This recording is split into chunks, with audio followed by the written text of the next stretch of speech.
It's as a common observation for many individuals that their salary seems to diminish quickly after it's received.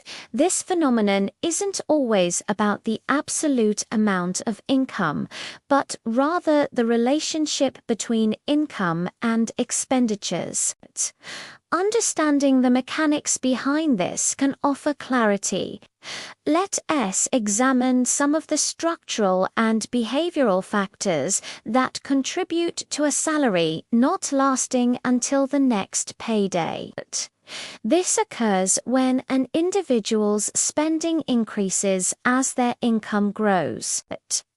A pay raise might be seen as an opportunity for immediate upgrades in lifestyle, a more expensive apartment, a newer car, or more frequent dining out.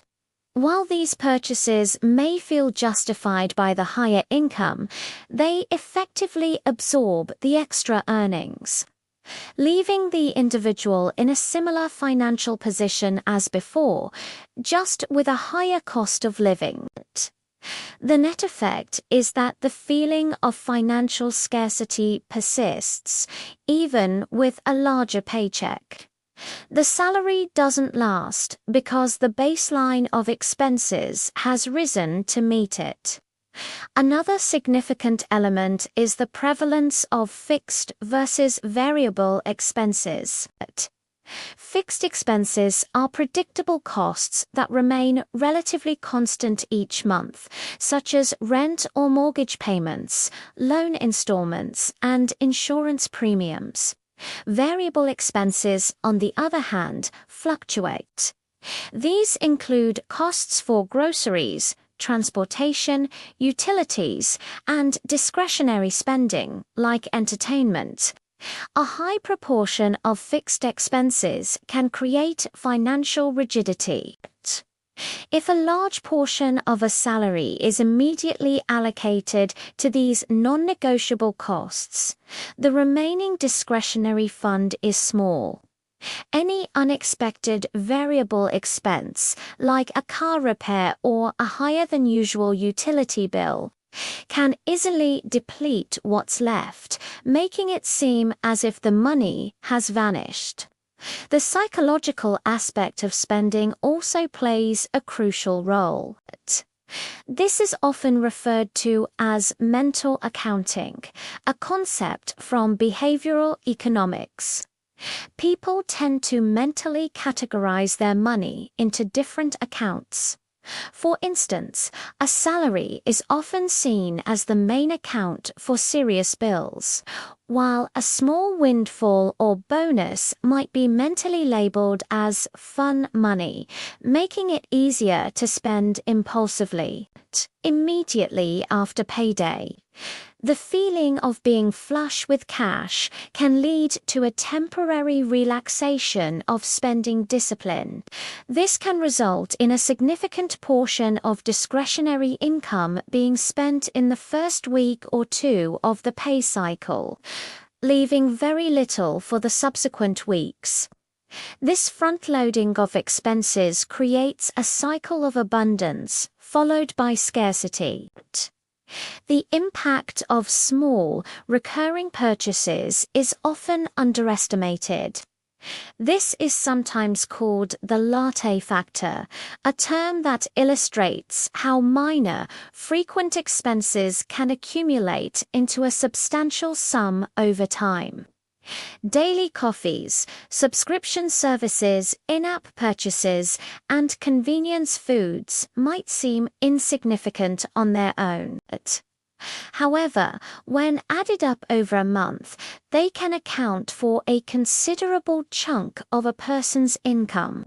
Because these purchases are small, they often fly under the financial radar and are unconsciously tracked with the same rigor as larger expenses. This slow, steady drain on resources is a key reason why a salary might not last. The money isn't lost in one large transaction, but leaks out through dozens of small, almost invisible ones. External economic factors, such as inflation, also directly impact purchasing power. Inflation is the rate at which the general level of prices for goods and services is rising, and subsequently, purchasing power is falling. Even if a salary remains the same, its ability to purchase goods and services diminishes over time as prices go up. This is a subtle but powerful force. The cost of essentials like food, fuel, and housing can increase without a corresponding increase in wages. As a result, the same amount of money buys less than it did before. An individual might be spending the same way they always have, but they find their money doesn't go as far, contributing to the feeling that their salary is inadequate or disappears too quickly. Furthermore, a lack of a clear financial plan or budget contributes to this phenomenon. Without a predefined structure for how income should be allocated, spending tends to be reactive rather than proactive. A budget acts as a roadmap for money, assigning a purpose to every dollar. It allows for the prioritization of needs, wants, and savings goals. In the absence of such a plan, money is often spent on a first-come, first-served basis. The most immediate or tempting purchase gets the funds without consideration for future needs within the same pay cycle. This unplanned approach means there's no system to ensure money is reserved for later expenses, making it highly likely that funds will run out before the next paycheck arrives. Finally, societal pressures and marketing play a role. We live in a consumer-driven culture where advertising constantly encourages spending. Social media often showcases curated lifestyles that can create a sense of inadequacy or a desire to keep up with peers, a phenomenon known as social comparison. This can lead to aspirational spending that is out of sync with one's actual financial reality. The pressure to maintain a certain image or participate in social activities can lead to expenditures that are unaligned with one's income level. This external influence can override rational financial decision-making, causing individuals to spend beyond their means and wonder where their money went. Outcomes in personal finance vary widely, and these observations describe general concepts, not specific predictions for any individual's situation.